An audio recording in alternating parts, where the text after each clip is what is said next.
Pagpapatuloy. Nagulat ang mga mandirigma ng Tyrant Sword Tribe, tapos si Shin, nakangiti lang, parang winner. Yung iba, nagtataka kung sino yung tinutukoy ng boss nila. Tapos, ayon, asul buhok na bata pala. Sabi ng boss, bibigyan kita ng buhay. Para sa karamihan, okay na. Pero si Bida, di tinanggap, sabi niya, hindi mo ako kayang patayin. Tas hinugot niya espada mula sa patay. Angas. Sinabi ng lalaki na hindi siya matitinag dahil siya ang nag-iisang apo ng dating leader ng Divine Sword Squad ng Desolate Fortress. Shook na shook si Deity, akala niyang special lang yung bata, pero hindi niya in-expect na apo pala siya ng dating leader.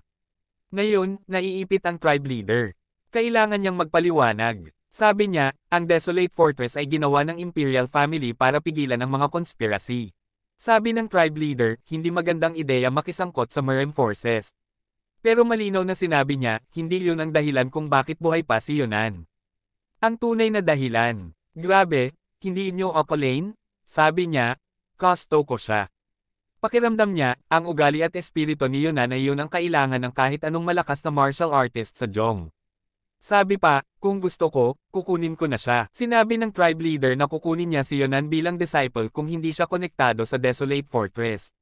Shocked ang mga miyembro ng Tyrant Sword Tribe. Pagkatapos sabihin yun, binigyan niya si Yonan ng isang araw para umalis sa lugar na tinawag niyang tahanan. Tapos, kinuha na niya ang lugar, ipinagbabawal ang ibang sekta na magtungtong doon. Bago umalis, sinabi pa niya, lagi akong bukas sa duelo. Kapag ready ka na, maghiganti ka. Pero syempre, si Yonan. Hindi pa ready. Di pa handa si Yonan makipaglaban sa ganitong kalupit na kalaban, kaya't ang tanging magagawa niya ay magtama ng tingin at magpigil ng inis habang kinukuha ng bagong kontrabida ang kanyang tahanan. Pagbalik ni Yonan sa manor, nakita niyang nakahiga ang ama, natatakpan ng sariling dugo. Mukhang huling hininga na ng matanda. Nang lumapit si Yonan, nagulat siya nang makita na buo pa ang bata. Hindi niya maintindihan kung bakit ganon kalakas si Yonan. Kaya't ibinunyag ni Yonan ang yung clan movements na ginawa niya, at si Master yung Deong. Wala nang masabi, overwhelmed na. Na-shock si Master yung Deong nang malaman niyang ang bata ay gumawa ng sarili niyang martial art. Sa isang flashback, kita nating kinakabahan si Yonan habang inamin niyang ginamit niya ang cultivation technique ng clan, pero hindi natuwa ang ama. Dapat proud siya, pero sobrang galit na galit. Feeling niya, baliw na baliw si Yonan dahil nilalaro ang exclusive martial art ng clan. Dati, pinagsabihan ni Old Man si Yonan ng todo kasi wala siyang karapatang mag-eksperimento sa teknik nila. Pero ngayon, wala na siya. Bulag na ang ama, pero nakita niya ang ganda ng mga paa ng anak. Naalala niya ang unang beses na sinabi ni Yonan tungkol dito, at kung paano ang martial art na yun ay ang sagradong art na nilikha ng yung clan. Tumulo ang luha ng matanda dahil na-realize niyang naging ignorante at hanggal siya sa lahat ng taon, habang ang pangatlong anak niya pala ang lumikha ng sagradong art. Si Yonan, nasaktan nang makita ang ama sa ganitong kalagayan. Ang matanda, umiiyak dahil sa pagkakamali niya, pero si Yonan. Hinawakan lang ang kamay ng ama. Habang ang iba iyak ng iyak, tinanong ni Yonan ang chief steward tungkol sa kanyang kapatid na si Haa. Kinumpirma ng lalaki na okay lang siya, tulog lang ng tulog mula nang mablock ang acupoint niya. Ayon sa kanya, ginawa iyon para mapatulog siya at maitago mula sa mga mamamatay tao. Nang marinig ito, nagdesisyon si Yonan na palakihin si Haa sa Jongan sect, feeling niya tatanggapin nila siya dahil malakas ang affinity ng bata sa 5 elemento. Narinig ito ng kapatid niya at nag-alala, pero sabi ni Yonan, ako na ang bahala. Bigla na lang tinawag ni Yoshin si Yonan, sinabing aalis na siya. Sumunod siya para mag-usap, at sinabi ni Yoshin na kailangan niyang mag-report sa Jang sect dahil nakialam na ang Tyrant Sword sect. Tinanong siya ni Yoshin kung pupunta siya sa Desolate Fortress dahil nandoon ang pamilya ng ina niya. Tinanong siya nito, at tumanggo si Yonan, pero may lungkot sa mata. Para sa kanya, wala na siyang ibang pupuntahan, at mukhang okay na rin sa Desolate Fortress dahil doon siya pwedeng maging malakas. Nang marinig ito, biglang nag-suggest si Deity na bumalik na lang siya sa Jongan Mountain kasama siya. Malakas ang rekomendasyon niya, feeling niya ito na ang pinakamagandang pagkakataon para kay Yonan. Isang alok na hindi biro mula sa elder ng isang malaking sekta, at inamin ni Yonan na labis siyang Hanord. Kaya sinabi ni Deity na gusto niyang maging disciple siya ng sect leader. Siyempre, na-overwhelm si Yonan nang marinig niya iyon, at sinabi ng babae na magiging posible nga ito kung susunod siya. Habang nag-iisip si Yunan kung anong magiging buhay niya bilang disciple ng sect leader, nai-imagine niyang matutunan ang absolute sacred art at, higit sa lahat, ang sect leader ay isa sa top 10 martial masters at top 10 swordsman ng buong mundo. Sa puntong ito ng buhay niya, parang pinakamagandang desisyon na makipag-join sa deity, pero maayos niyang tinanggihan ang alok. Humingi siya ng paumanhin, pero tinanggihan ito ni deity, sabay sabing wala yon. Inamin niyang, sinabi ni deity na gusto niya ng isang talentadong katulad ni Yunan, feeling niya na ganoon din ang iniisip ng tribe master ng Tyrant Sword Tribe tungkol sa kanya. Nagsorry si Yunan dahil tinanggihan niya ito, pero pinatahimik siya ni deity at sinabi na ayos lang, at ang pintuan ng Jongan sect ay laging bukas para sa kanya kung magbago ang isip niya. Nang magkaayos na, nagtanong si Yunan kay Yushin, na natuwa naman at pinayagan siyang magtanong. Alam na ni Yunan na isa siya sa mga matatandang miyembro ng noble races, kaya tinanong niya si Yushin kung alam niya ang pamamaraan para. Nagulat si deity nang malaman niyang alam ni Yunan ang prutas ng World Tree, kasi hindi naman to topic na madalas pinag-uusapan. Protektado ito ng leader ng Desolate Fortress, na tinuturing ng emperador bilang hari at kapantay. Sabi-sabi, nagbibigay daw ito ng walang katapusang buhay at kabataan.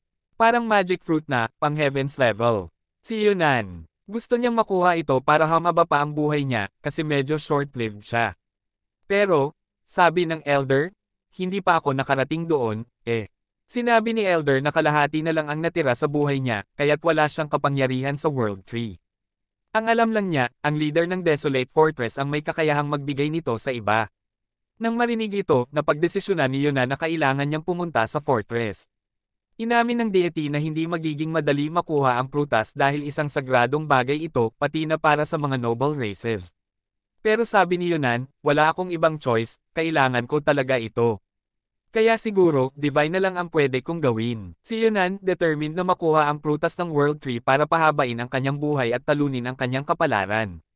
Gusto niyang maging tulad ng Sword Squad leader at magtagumpay ng malaki.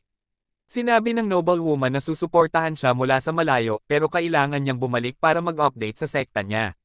Sa pag-alis, ini-assign niya ang mga gwardya niyang si Cliff, ang swordsman, at neutral spirit fist para tulungan maglinis ng lugar. Nagpaalam ang mga servant sa kanilang lady, pati na rin si Yunan. Kinabukasan, nakita si Yunan na nagpapasalamat sa dalawang lalaki sa tulong nila. Pero sabi ng mga lalaki, walang anuman. Hindi mo na kailangan magpasalamat dahil kami rin ay may bahagi sa. Habang nagpapasalamat si Yunan, sinabi ng dalawang lalaki na wala yon, bahagi rin kami ng trahedya. Ito na ang pinakamaliit na pwede naming gawin. Bigla, tinawag siya ng kuya niya. Mukhang dito na maghihiwalay ang kanilang mga landas. Alam ng kuya na hindi sapat ang sorry sa lahat ng nangyari sa buhay ni Yunan, pero nangako siyang magiging mas mabuting kuya sa susunod nilang pagkikita. Nangako siya na gagawin ang lahat para magtagumpay at umaasang magkita pa sila. Nang marinig ito, nagdesisyon si Yunan na magbigay ng ilang payo sa kanyang kuya, at pinaalala na hindi siya espesyal dahil lang sa pagsasanay. Habang binibigyan ng payo si kuya, pinaalala ni Yunan na hindi siya espesyal dahil lang sa training sa Jongan at sa pagiging mas bata kumpara sa iba. Pinayuhan niya ang kuya na mag-training na parang buhay niya ang nakataya. Nangako naman ang kuya na tatandaan ang payo. Tapos, tungkol kay Haa, sinabi ni Yunan na kailangan nilang protektahan siya ng buo. Tinanong niya si Chief Steward kung saan siya pupunta ngayon, at sinabi ng matandang lalaki na may mga maliliit na sangay ng Yang clan sa iba't ibang lugar sa niyan. Kaya't nagdesisyon si Yunan na alagaan ang mga natitirang yaman ng clan, kasi buhay pa ang bloodline. Nang marinig ito, medyo masaya si Yunan, kaya sinabi niya sa lahat na pupunta siya sa Desolate Fortress, umaasang magkikita-kita pa sila. Natuwa siya na marunong din mag-martial arts si Chief Steward, kasi makakatulong siya. Tinanggap ng matandang lalaki ang lahat, at nagpaalam si Yunan, ingat kayo, mag-live ng comfortable life. Pagkatapos nito, naglakad na siya papunta sa bagong landas sa buhay, iniwan ang kanyang lumang tahanan at ang tanging pamilya na kilala niya.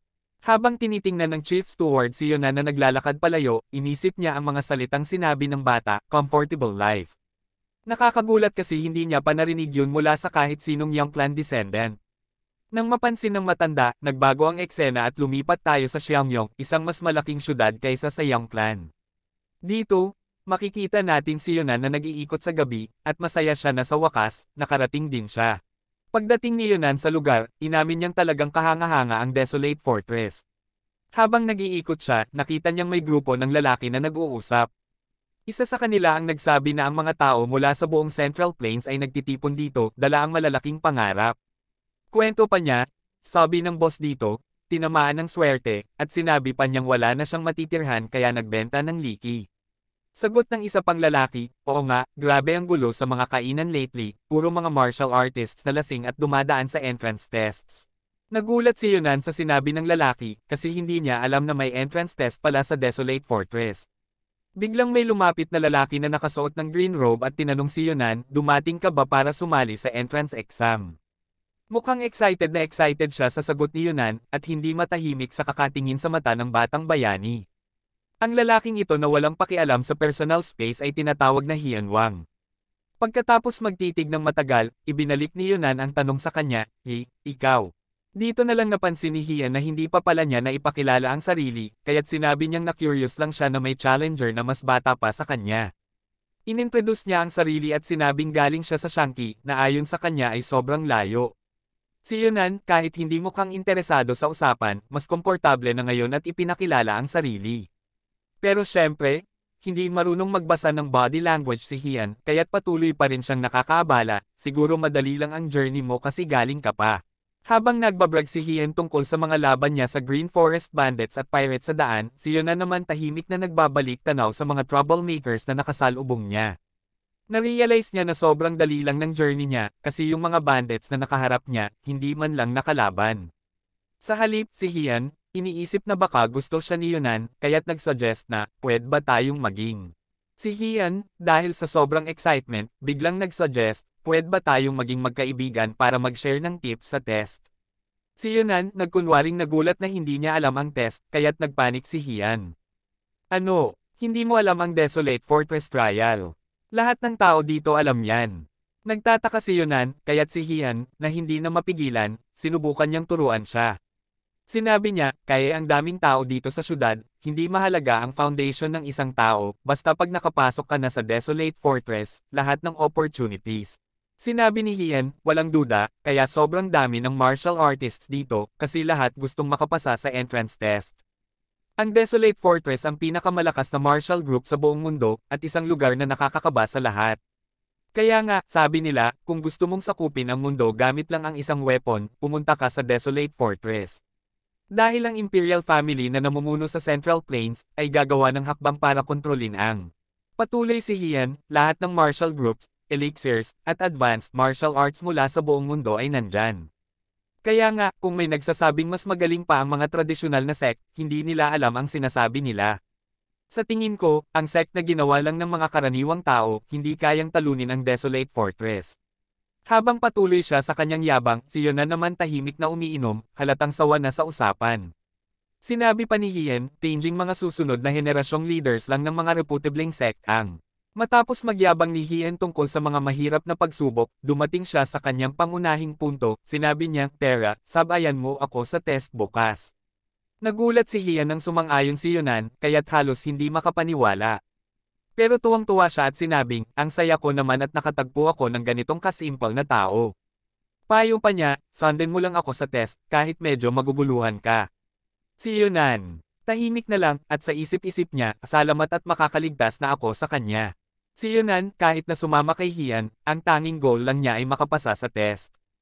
Ayaw niyang humingi ng tulong sa pamilya ng kanyang ina kasi wala siyang alam kung nasaan sila o kung ano ang itsura nila. Kaya naman nag-decide siyang makipag-partner kay Hian. Kinabukasan, magkasama silang pumunta sa Desolate Fortress.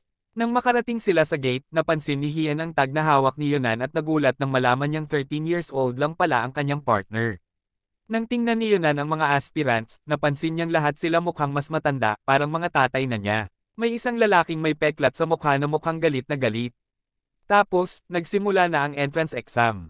Sa unang test, kailangan lang tanggapin ng supervisor ang plaque nila para makapag-advance.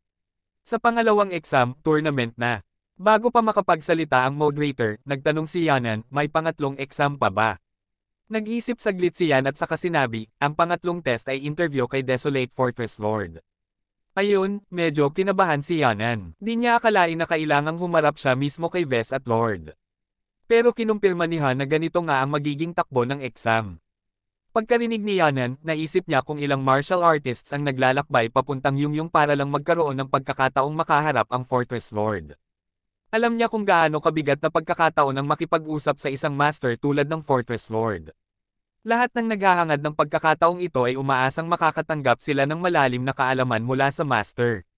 Pero natapos ang iniisip ni Yanan nang inanunsyo ng moderator ang simula ng unang exam na tungkol sa Swift Sword Arts. Kailangan nilang magpakita ng isang swing gamit ang pinakamabilis nilang teknik para ma-judge ang performance nila. Pagkarinig nito, mabilis na tumakbo si Hanan at nag-volunteer na maging unang mag-test. Nang makita ni Yanan na nasa gitna ng stage ang partner niya, medyo kinabahan siya. Pero naisip niya, dapat madali lang magpakita ng mabilis na sword technique, lalo na kung dumaan ka pa sa exam na ito. Kinuha niya ang espada niya at pinaganya ni Yanan ang teknik niya na ikinahanga ng karamihan sa mga naruroon. Buti na lang, puro salita lang ang chickboy na kasama. Inamin ni Yanan na maganda ang pagkakapolish ng espiritu niya at mukhang mas malakas pa siya kaysa sa mga vagabonds na nakasalubong niya sa daan. Nang matapos ang Swift Sword Art ni Yanan, talagang nakakabilib, kaya't nagulat ang ibang contestants. Kontento naman ang mga judges sa skill niya, kahit na may ilan sa kanila na hindi alam kung ano ang espesyal sa kanya. Pero, tinanggap nila ang plaque niya at ipinasa siya sa susunod na stage ng exam. Ganun na lang, pasado agad si Yanan sa unang test. Sa susunod na exam, tinawag siya. Ang ingay ng kasama niyang lalaki, binati si Yanan ng good luck. Pagkatapos, humarap na si Yanan sa stage. Dahil siya na ang susunod na contestant, nagulat ang mga tao na may batang kalahok sa exam. Naisip nila, kailangan talagang matapang si batang ito. Sa puntong iyon, halos lahat sila ay kumakampanya na para sa kanya. Ramdam nila na ang Desolate Fortress ang pinakamagandang lugar para ipakita ni Yanan ang mga kakayahan niya, dahil kahit isang payo lang mula kay Fortress Lord ay malaking bagay na para sa kanya. Sa wakas, tumayo na si Yanan sa gitna at binati ang mga examiners, kaya't binalik nila ang bati. Pagkatapos ng ilang saglit na katahimikan, sinabi sa kanya na maaari na siyang magsimula. Wala nang pag-aaksaya ng oras, agad niyang pinaganya ang sword art niya. Pagkatapos, ipinakita niya ang isang malakas na skill na nagdulot ng malakas na hangin na nag-iwan ng lahat ng tao na speechless. Bilang pinakamalaking fan niya sa maliit na crowd, si Han ay totally na shock nang makita ang amazing sword arts ng bagong kaibigan. Maging ang mga examiners, hindi makapagsalita dahil sa pagkabigla. Matapos ang ilang saglit ng katahimikan, may isang nag-anunsyo na, narito na ang kinabukasan ng Desolate Fortress. Kaya't tinanggap nila ang plaque ni Yanan, at isang judge pa ang lalong humanga nang makita na 13 taong gulang pa lang pala ang batang ito. Ngayon na pareho nang nakapasa sina Yanan at Han sa susunod na stage, nagsimula na silang maglakad. Dito, tinanong ni Han si Yanan kung siya ba ay anak ng isang kilalang pamilya. Pagkarinig ni Yanan, tinanong lang niya si Han, anong pakialam kung may background ako? Wala nang pakialam sa ganun, kasi nga, ang status at background ay wala nang halaga kapag sumali ka sa Desolate Fortress. Ang tanging importante na lang ay ang talento at pagsusumikap sa martial arts. Nagulat siya nang marinig niyang umaasa pa siyang makapasa sa Desolate Fortress trial sa isang subok lang, pero si Yanan, sinabi lang na Zana nga, ganito rin ang naiisip ng ibang contestants. Nang marinig ito ni Han, parang binagsakan siya ng ulan ng katotohanan.